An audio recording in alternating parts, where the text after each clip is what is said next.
welcome back to the channel. I hope you're having a good day today, and I hope that 2020 has treated you well so far. So as you can tell by the introduction and by my little tidbit that I put in at the end of the intro, this is definitely going to be a spooky video today. It's going to be different from the other ones that we've done so far, but I was really excited to do this video. I was really excited to tell this story. So I thought, hey, why not just do it? You know what I'm saying? So I hope you guys enjoy it. I hope you guys will tune back in for part 2, which should be uploaded in the next few days. I'm not even going to label myself with any kind of schedule at this point because it's all over the place. There are a few disclaimers about this story before we really get into it that I want to kind of nail out for you guys. Number one, I'm getting most of my information from a podcast called Astonishing Legends, and I'm going to link that podcast in the description below if you guys want to check that out. I would highly recommend it. It is also in part 1 and part 2. It's very, very interesting, goes way into depth, like more in depth than I could, so I really recommend that you guys check that out. But the guys in the podcast, they got most of their information from books written by the Bell family or books written by friends of the Bell family who later wrote it down and accounted everything. But one of the books I have here is The Bell Witch, A Mysterious Spirit. It's by Charles Bailey Bell, MD. I've read this book. It's very, very good. I'm going to link all of the books that they used in the podcast in the description as well in case you guys want to check out the books. But I will say right off the bat that these books were written in the 1800s and we are in the South. This takes place in the South, so there is a little bit of offensive language when referring to African Americans. I'm sorry, that's just the reality of the setting and the time. Nothing I can really do about that. The second disclaimer I want to give is that throughout this story, I'm going to be referring to the Bell Witch as she. I'm going to give her the pronoun she, and that is because she spoke with a female's voice. They began calling her Kate, so it is like a very she pronoun kind of positive story, even though no one really knows exactly what the Bell Witch was or who she was. But I feel like just me giving her the pronoun she wouldn't be too politically incorrect. So those were just my 2 disclaimers that I wanted to get out of the way. And without any further ado, let's just hop into the story. John Bell moved him and his family from North Carolina in 1804 to settle in the small town of Adams, Tennessee, which is right along the Red River in Tennessee. They came to settle on a plot of land that was about 1,000 acres, and they had themselves a small cabin there. The hauntings began to start after John Bell was out roaming around his farm one day. He noticed a strange creature sitting in between 2 rows of corn. Upon further inspection, as he got closer to the creature, he thought that the creature had the body of a dog and the head of a rabbit. He tried to shoot at this creature, but then it disappeared. Drury and Betsy Bell, who were children of John Bell, they then began to start seeing strange creatures around the farm as well. The thing that's interesting about this to me is that Betsy Bell was a naturalist. She was very into the environment. She knew a whole lot of different species and plant life. She knew all of that kind of thing. So for Betsy Bell to not really be able to determine the kind of animal that she was looking at, I think it says something strange was really going on there. Betsy then later saw a woman walking around their orchard. And as she tried to call out to her and get some sort of response, the woman then disappeared. Not long after they started seeing strange creatures, that's when the noises started to begin. They heard strange noises on the roof, like knocking, rattling, scratching. They started hearing these sounds on the walls of their home as well. Pretty soon, the noises started to move inside of the home, and they said that it sounded like rats gnawing on the bedpost, like scratching on the bedpost. The entity then started to knock on the walls of the house, causing even more of a commotion. The family got to a point where they could ask this entity some questions, and the entity would answer them in the form of knocks. For example, they would ask how many family members are in this home, and the entity would knock out the number of family members were in the house. And every time they asked the entity a question, it was always correct.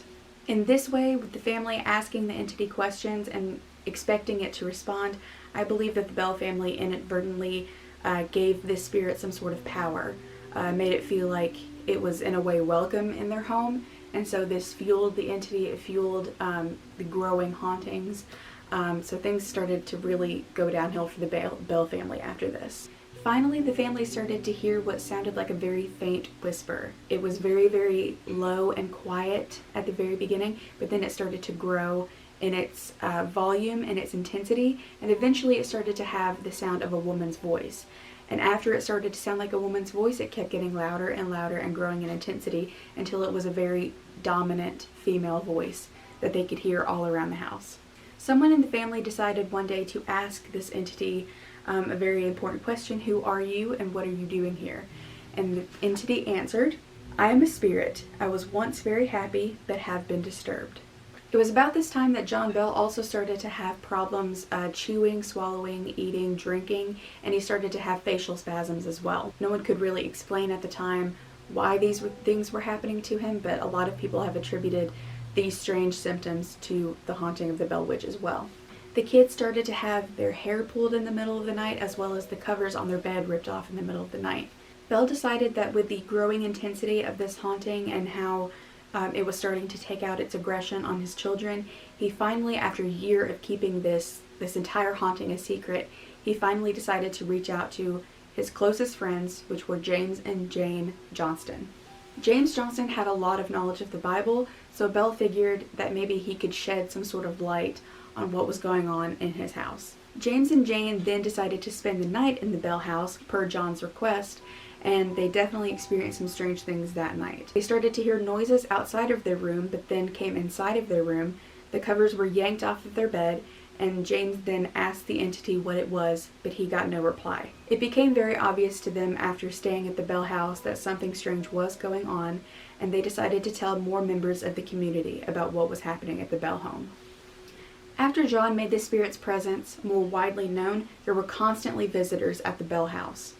The voice then would converse with anyone and everyone that wanted to speak to the spirit. She would openly speak to them and converse with them.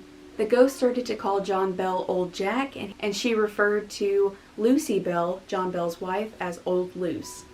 The witch had a great respect for Old Luce. She said that she was the greatest woman who ever lived, and she never, ever, ever laid a hand on Lucy Bell. John Bell, on the other hand, well, the witch really didn't like John Bell. She said it was her main purpose to kill John Bell, and that she would stop at nothing until the deed was done.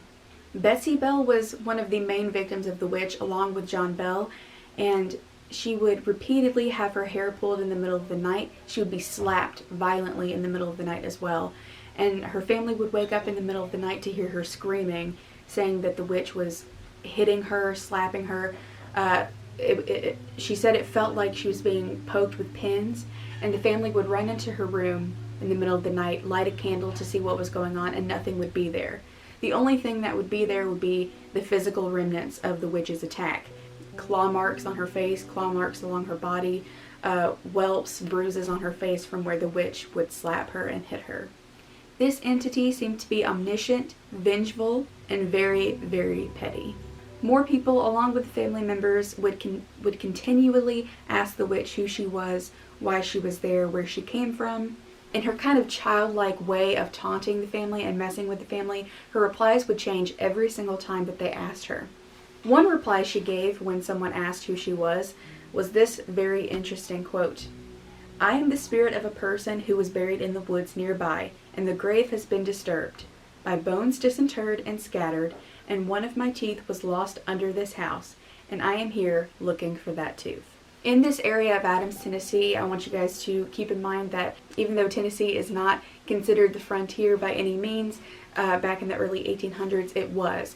A lot more people were moving out west. Most of the people were still in New England, and so Tennessee was widely considered the frontier, a very wild and dangerous place. So in this area of Adams, Tennessee, there actually were a lot of Indian burial grounds, and people would disturb them on a regular basis, would dig them up to see what they could find. And there is a story that one day a man came to the Bell house with a jawbone from a skeleton that he said he found in an Indian burial ground. To go along with the theme of complete disrespect towards Native Americans, he then threw the jawbone into a wall, and it shattered, and one of the teeth fell down through the floorboards. This is a story that is said to have happened, but I want you guys to be able to take everything that I say here with a grain of salt, because There are a lot of interconnecting elements, interconnecting pieces to this story, and some have been greatly played up and dramatized for the sake of a story. But the story of the jawbone, that is a story that pops up in the books pretty frequently.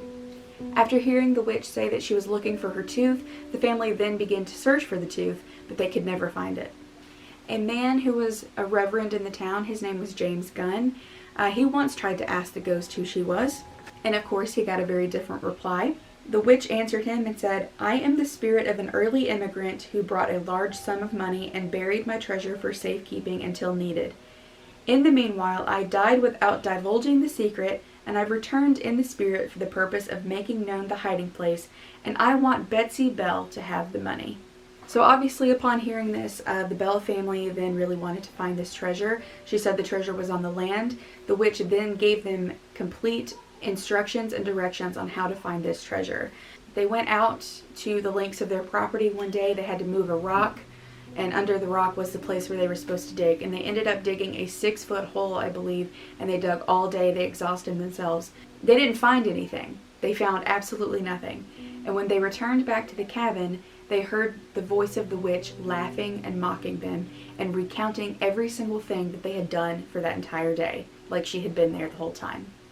John Bell Jr., who was the son of John Bell, was an incredibly intelligent and intellectual man, and he would frequently have intellectual debates, moral, ethical debates with the Bell Witch. She really enjoyed discussing things with John Bell because he was so intelligent. Though they had many great discussions that weren't malicious in any way, sometimes they would get into disputes with each other.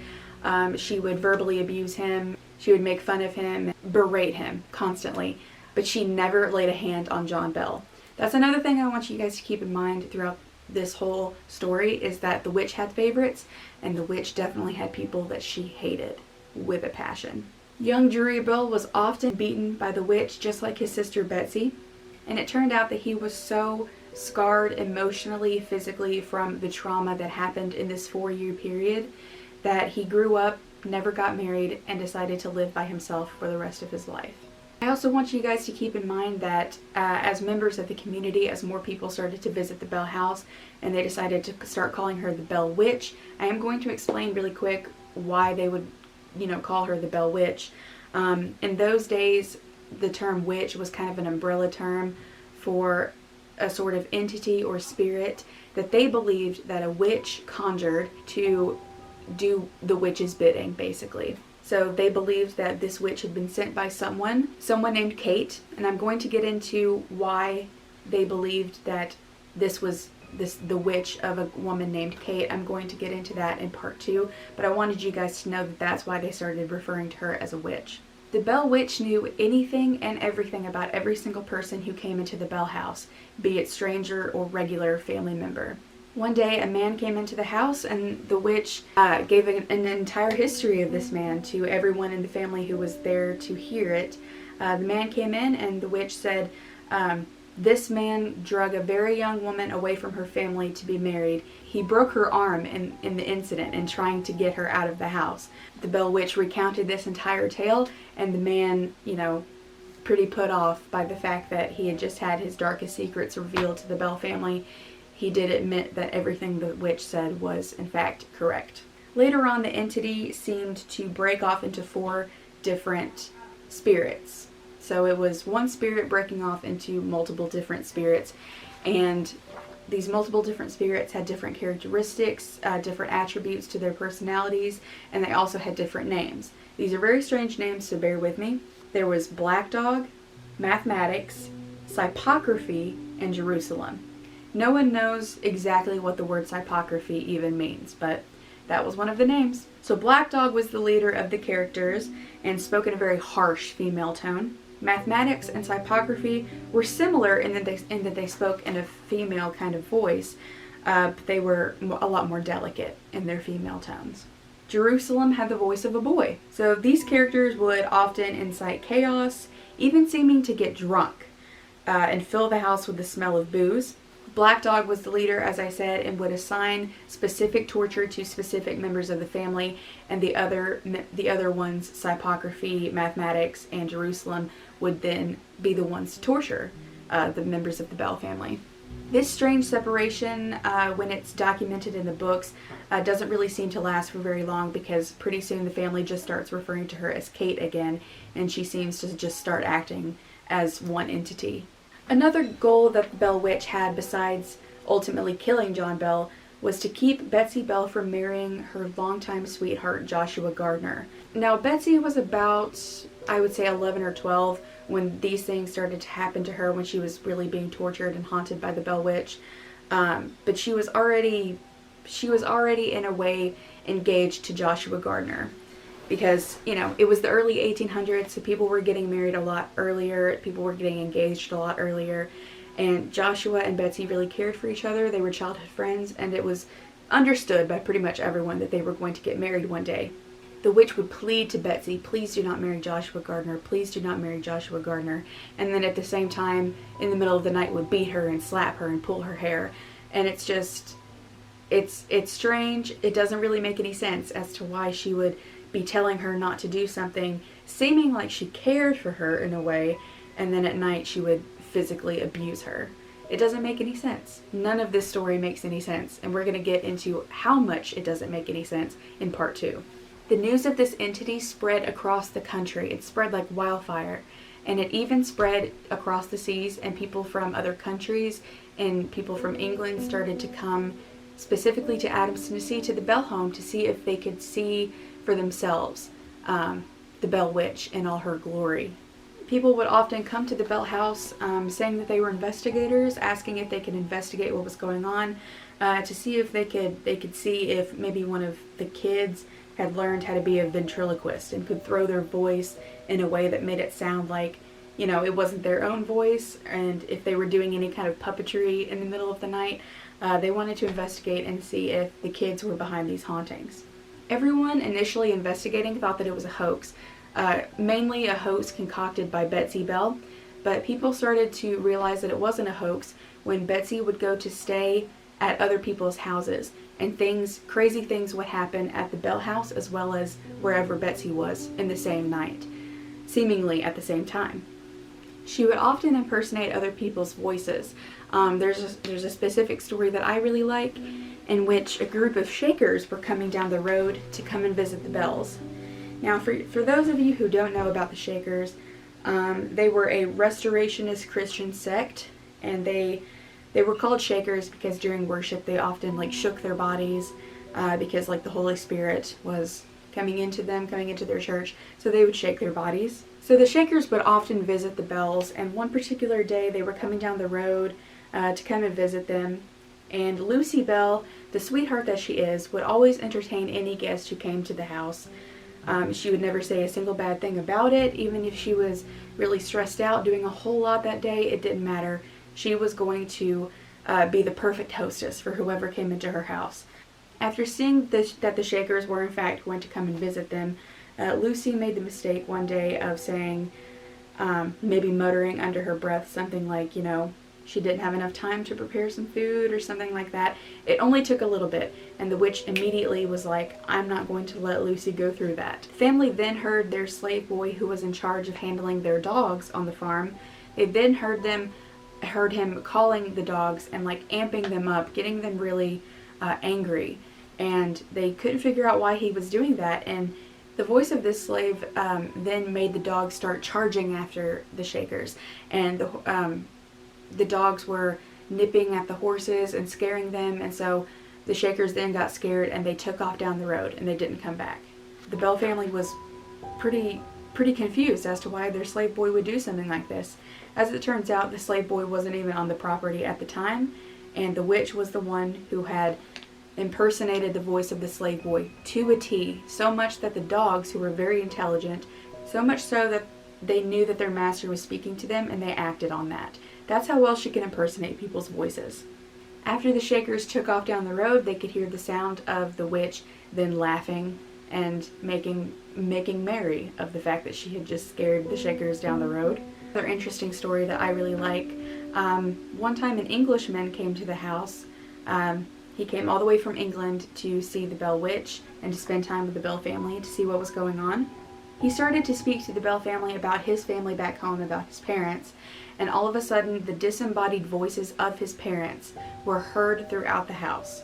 He stayed overnight to investigate some more, and in the middle of the night the witch woke him up with the sound of his parents once again, and this time they were sounding very stressed that he was at the Bell family. They were sounding very scared for him because the Bell witch had gone all the way to England, had said what he had said about his parents to his parents. What he had said in Tennessee, she took it all the way to England, impersonated his voice, told them what he said, and then sort of recorded their reactions and then played it for him when she came back to Tennessee. Played it for him just right there for him. So his parents, obviously after witnessing this in the middle of the night, were very scared for him. They were saying, you know, you should really come home. We're worried about you. We're worried about where you're at right now.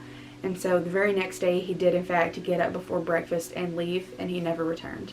He immediately went back to England, and then he sent a letter to the Bells apologizing to them for his skepticism.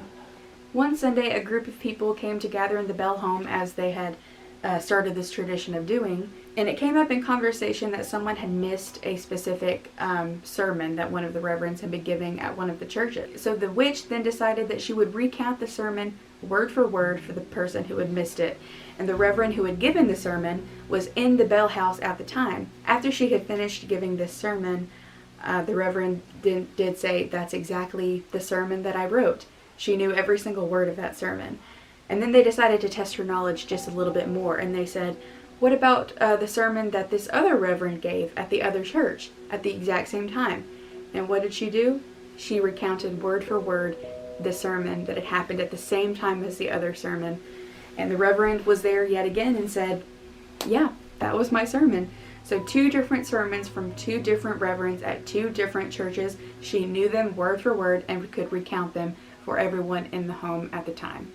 There's also one time that Lucy wondered if her relative Jessie had returned from a trip and had gotten home safely yet or not. The voice of the witch said to her, Don't you worry, Luce, I'll go see." 5 minutes later, the witch returned and said he was reading by firelight and he was home safe. And then Jessie came over the next day and said that yes, he had been visited by the witch that night. He had been sitting in a chair reading a book, and he and his wife noticed their front door open, and then a few seconds later the front door closed, and they knew that the witch had paid them a visit. So one day, nearing the end of the 4-year period of these hauntings, John Bell Sr. and his son Richard Bell decided that they would go out to the pig pen on their farm.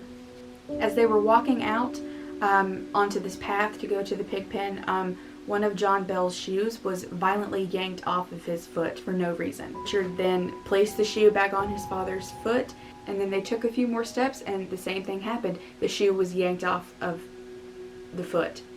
And they could not explain what was going on, but every single time that the shoe was yanked off, Richard Bell would put the shoe back on his father, but it was like to no avail, basically, because it just kept getting yanked off, and it wasn't just one. Like, the other would fly off as soon as one got put back on. It was just constant. And this is the sort of petty, very vicious kind of torture that she does, almost childlike in a way, but it's very exhausting to go through that kind of torture day in and day out, where she's just messing up a little part of your life, and then in general she's messing up your day and how your day is going. She put herself so firmly into the Bell family's everyday lives that they just got to a point where they were so exhausted with it. They had grown to, get used to her being there, but that didn't excuse anything. They were incredibly exhausted by what she was putting them through. On the way back from the pig pen, the exact same thing started to happen. His shoes started being yanked off and tossed around, and Richard kept having to do the same thing, put the shoes back onto his father. It was then, after the shoes were replaced for probably the 5th time, that John Bell said that he was slapped very violently in the face, so hard that he had to sit down. Once he had sat down from the very vicious blow that had been given to him across his face, they heard the sound of the witch yet again laughing and making fun of them. John Bell then began to cry due to his immense frustration and his immense exhaustion from this entire situation. He then remarked to his son that pretty soon his son would no longer have a father. Due to the persecutions of this terrible thing, and he said, "I feel that the end is nigh." Can you imagine that kind of just utter hopelessness that that family must have been feeling? I mean, they were being tortured, abused, slapped. They had their hair pulled. Their covers were being ripped off in the middle of the night. They were going through so much. The voice of the witch was just heard throughout the house constantly. It seems like they could get no peace. And as evidenced by Betsy Bell going to spend time at someone else's house, it didn't matter. The witch followed her, or the witch stayed at home and abused her family still there. And it's just, I mean, they went through this for 4 years, and it's just, I can't imagine the kind of hopelessness that they were probably feeling at this time, as evidenced by John Bell just crying and saying that he felt like the end for him was very, very near. So about mid-December of 1820, John Bell had recovered a bit from the whole episode of his shoes being yanked off and him being hit in the face. He'd recovered a little bit, but it was after a while that he started to decrease in health a little bit more. So they had a physician come to see him, and the physician would administer certain medications to him. After each medication was administered to John Bell, you could hear the voice of the witch in the house yet again say, "That is of no use. I'm going to kill him." The family then noticed one morning that he didn't get up at the same time as the other members of the family, or he was still laying in bed way after they had woken up, and so they went to investigate. They saw him still laying in the bed, and it seemed like he was much, much sicker, and so they were obviously very worried about him right off the bat.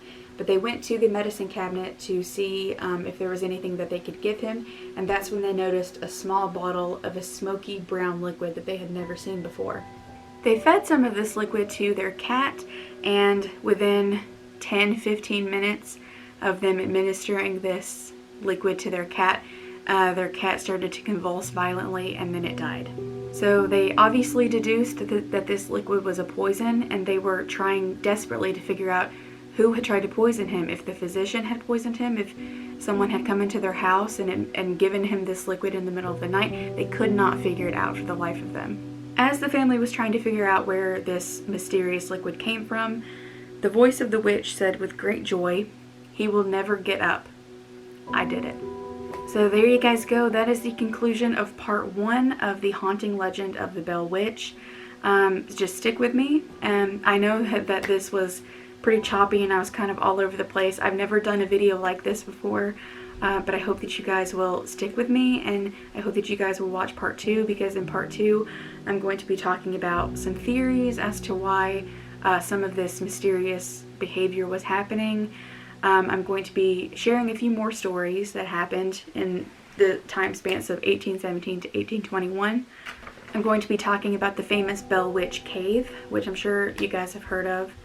I'm just going to be shedding a lot more light on just specific theories, ideas of why this stuff was happening. So thank you so much for tuning into this very first spooky video that I have made.